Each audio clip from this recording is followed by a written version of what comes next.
Magandang araw mga kapunas, muli nandito ulit si Introvert at ngayon ipapakita natin kung paano palitan at linisan ang scrubber Filtrex.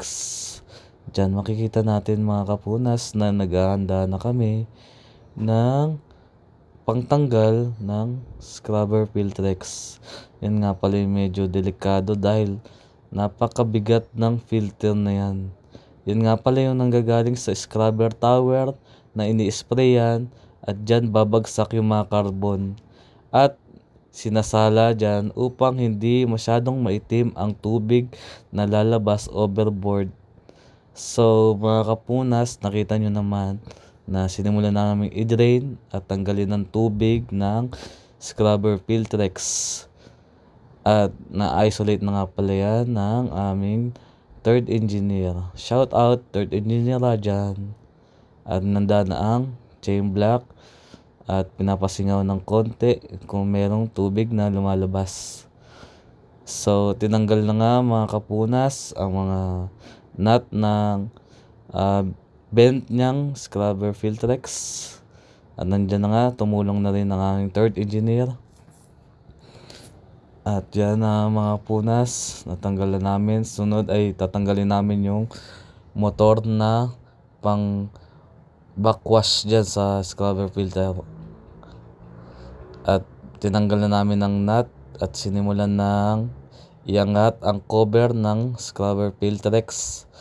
So para matanggal yan ay kailangan pang gumamit ng isa pang chain block at nilagyan din ng sling para mahiga at para maikot siya ng pabaligtad. Ayan nga pala mga kapunas ang style ng pagtanggal ng scrubber Filtrex. At yan mga kapunas, nilagyan ng sapin upang hindi magasgasan ang mga gamit dyan sa ilalim o nasa cover niyan mga kapunas. At tatanggalin na nga namin mga kapunas ang mga nut na nagkokonekta sa cover at sa filter ng scrubber. So yan na mga kapunas, sisimulan na namin iangat at chinek na nga ni third engineer kung nandun pa yung seal clip sa shafting. Yan nga mga kapunas, unahin muna namin ng pagtanggal ng shafting ng scrubber Filtrex. Yan nga pala yung nagbabackwash dyan, automatic backwash para hindi masyadong madumi yung Filtrex mga kapunas. At dyan susunod mga kapunas ay tatanggalin na nga namin ang Filtrex. At yan medyo talaga mabigat at delikado, nakakatakot talagang ang trabaho na to. At ito na nga mga kapunas, ginamit na natin ang pagiging wiper natin dito.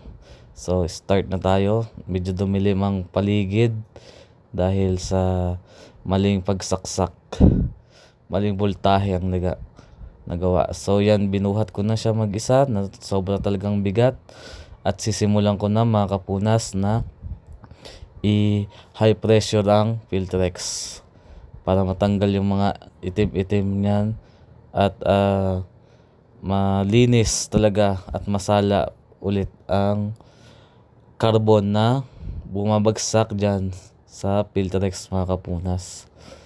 At mabusisi ang linisan. At susunod mga kapunas ay pahanginan. Yan mga kapunas. At ngayon mga kapunas, sisimulan na nga pala namin ibalik yung Filtrex sa kanyang cover. At susunod naman yung shafting mga kapunas. At yan nilagyan ng third engineer ang sling at yung shafting na dapat ay maayos ang pagkakalagay para hindi malaglag at nakasecured. So yan, inangat ng konti para ikabit ang seal clip na kumokonekta sa cover at sa shafting ng scrubber Filtrex mga kapunas. So after i-check, ayan, inangat na gaya dati, reverse lang.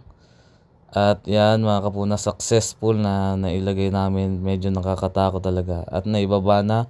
Ngayon ay ita-timing na, isa-center para pasok talaga sa butas mga kapunas. At yan mga kapunas na ikabit na namin at susunod ay babalik na namin ang vent niyang Filtrex. At yun lamang ang trabaho namin dyan mga kapunas. Maraming salamat po.